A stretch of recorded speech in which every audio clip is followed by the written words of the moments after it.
बंशीधर ब्रजवासी जीत रहे चुनाव, अब बनेंगे एमएलसी। बिहार के शिक्षकों ने दिखाया अपना दम, नीतीश कुमार की जदयू को लगा बड़ा झटका। जी हाँ दोस्तों, आप तमाम दर्शक बंधुओं को अपने ही दोस्त एसके चौधरी की ओर से प्यार भरा नमस्कार और आदाब। दोस्तों, बड़ी खबर और खुशखबरी है कि बिहार के शिक्षकों ने अपने दम के बदौलत आखिरी तौर पर अपना प्रतिनिधि चुनने का अंतिम रूप से मन बनाते हुए उस प्रतिनिधि को बैलेट पेपर पर अपना मुहर लगाते हुए अंतिम रूप से बैलेट बॉक्स में बंद कर दिया है। जी हाँ दोस्तों, मैं बातें कर रहा हूँ एमएलसी चुनाव तिरहुत स्नातक क्षेत्र का, जहाँ के चुनावी मुकाबला काफ़ी संघर्षपूर्ण था। उसी संघर्षपूर्ण में एक शिक्षक नेता ने ही कमाल कर दिखाया है और उसका नतीजा है कि शिक्षकों का दम कामयाब होने वाला है। इससे पहले कि इन तमाम बिंदुओं के ऊपर हम विस्तार पूर्वक चर्चा करें, ज़रूरत है आप सभी को कि अगर आपने अभी तक हमारे इस चैनल सुसत्य वचन को सब्सक्राइब नहीं किए हैं तो कृपया अभी सब्सक्राइब कीजिए और सच के इस सफ़र में हमारा समर्थन कीजिए। दोस्तों, मैं बातें कर रहा हूं बिहार के वही शिक्षक नेता जिन्होंने के पाठक को शिक्षा विभाग से बाहर का रास्ता दिखाया था। मैं बातें कर रहा हूं उसी शिक्षक नेता का जिन्होंने समरसेबल घोटाले के मामले को जन जन तक पहुंचाया था। मैं बातें कर रहा हूं उसी शिक्षक नेता की जिन्होंने बेंच डेस्क की खरीदारी के मामले को आसमान तक पहुंचाया था। मैं बातें कर रहा हूं उसी शिक्षक नेता की जिन्होंने अपने पास लाठी रखते हुए जन जन की कानों तक ये बातें पहुंचाई थी कि किसी भी इंसान को शस्त्र रखने का अधिकार नहीं, लेकिन अस्त्र रखने का अधिकार अवश्य है। और दोस्तों, मैं बातें कर रहा हूं उसी शिक्षक नेता की जिन्हें शिक्षकों के लिए आवाज़ उठाने के कारण सेवा से बर्खास्त कर दिया गया था।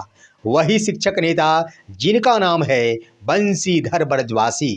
जी हाँ दोस्तों, बंशीधर ब्रजवासी शिक्षक नेता जिन्होंने शिक्षकों के लिए आवाज़ें उठाई थी, शिक्षकों के हर एक बिंदु को लेकर पदाधिकारियों से लेकर मुख्यमंत्री तक को चुनौती दे डाली थी, जिसका नतीजा हुआ था कि बंशीधर ब्रजवासी के ऊपर कई मुकदमे भी दायर किए गए थे, जिसका परिणाम अंतिम रूप से ये हुआ था कि बंशीधर ब्रजवासी को निलंबित कर दिया गया था। बातें वहीं पर समाप्त नहीं हुई दोस्तों, अंतिम रूप से के पाठक के अंतिम कार्यकाल के दिन सेवा से बर्खास्त कर दिया गया था।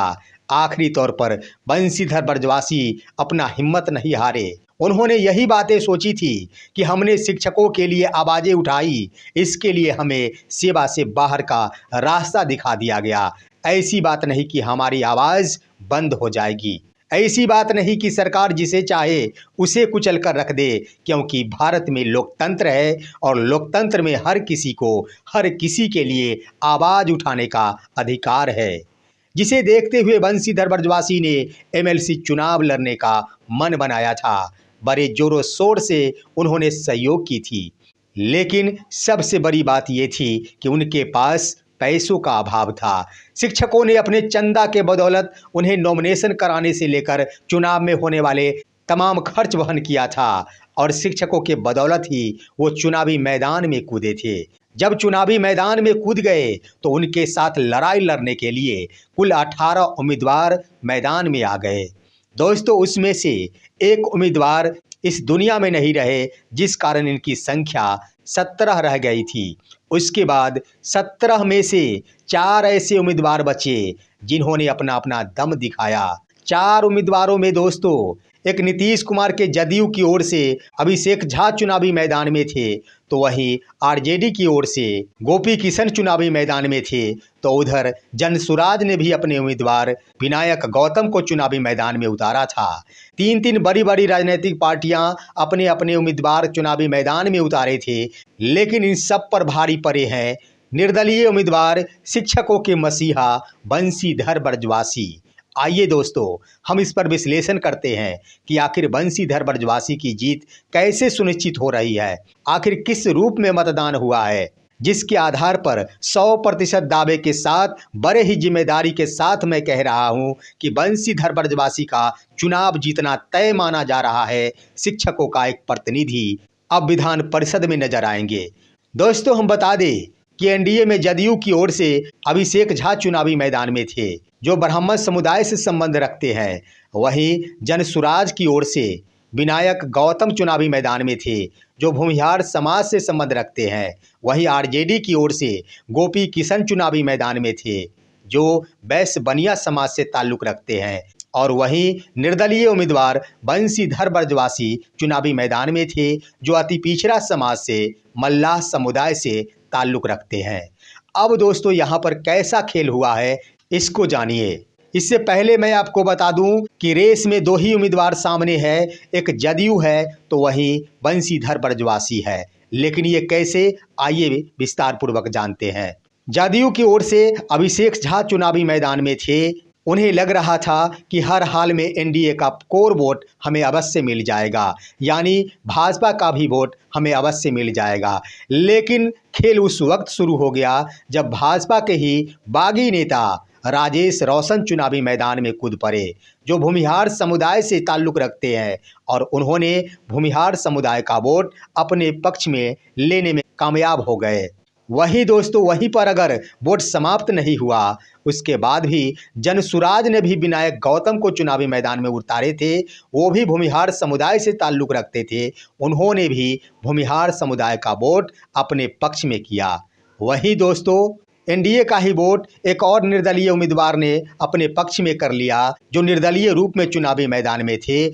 इस तरह से सिर्फ व सिर्फ जदयू का कोर वोट ही अभिषेक झा को मिल पाया। बाद बाकी अन्य सभी वोट टुकड़े टुकड़े हो गए, इधर उधर हो गए। अब आइए दोस्तों जनसुराज की बातें हम करते हैं। जनसुराज की बातें कर ली जाए तो वर्तमान में जनसुराज का क्या स्थिति है, इससे आप सभी अवगत है। पार्टी का कोर वोट कोई मायने नहीं रखता है, क्योंकि पार्टी के सदस्यों की संख्या ही काफ़ी कम है।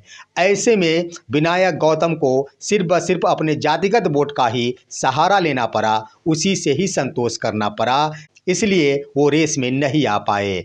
अब आइए दोस्तों हम आरजेडी की बात करते हैं। गोपी किशन, जो वैश्य बनिया समाज से ताल्लुक़ रखते हैं, अति पिछड़ा समाज से ताल्लुक़ रखते हैं। दोस्तों गोपी किशन को आरजेडी का कोर वोट तो मिला, लेकिन जिस उद्देश्य से आरजेडी ने अति पिछड़ा को चुनावी मैदान में उतारा था, वो कामयाब नहीं हो सका, क्योंकि नीतीश कुमार को जदयू के साथ साथ कुछ अति पिछड़ा समाज का भी वोट मिला, जो वोट आरजेडी का ही कटा, जिस कारण वो भी रेस में नहीं आ पाए।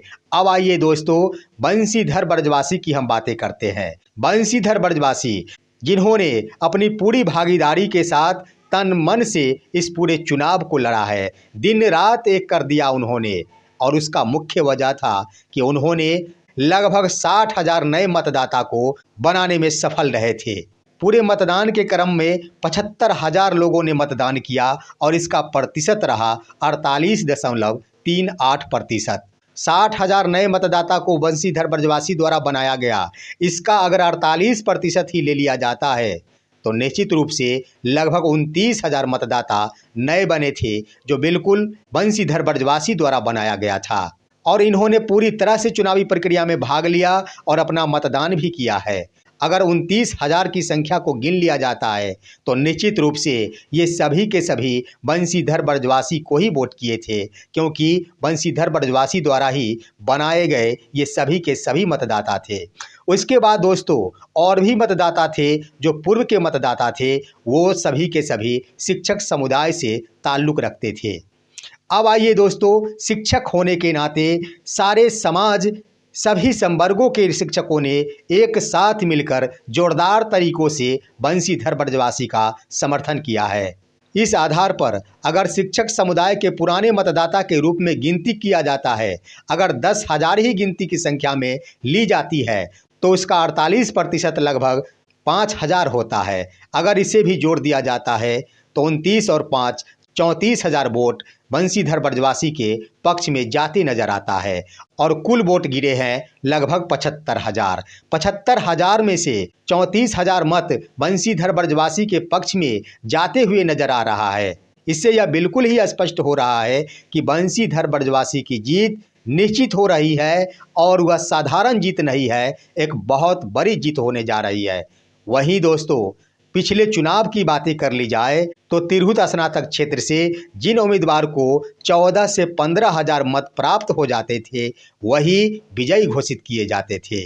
इस आधार पर कहा जाए तो बंशीधर ब्रजवासी दोगुने रूप में चल रहे हैं और वह सबसे आगे चल रहे हैं। तो निश्चित रूप से बंशीधर ब्रजवासी की जीत सुनिश्चित हो रही है, इसमें कहीं से कोई संशय नहीं रह गया है। दोस्तों, एक बात हम कहना चाहेंगे, वोटों की गिनती 9 दिसंबर 2024 को होने वाली है।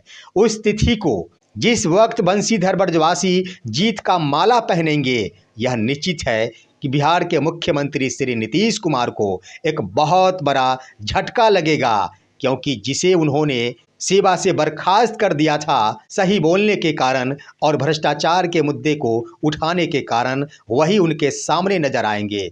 स्वाभाविक है, शिक्षकों का यह जलवा नीतीश कुमार को चौंकाने पर मजबूर कर देगा।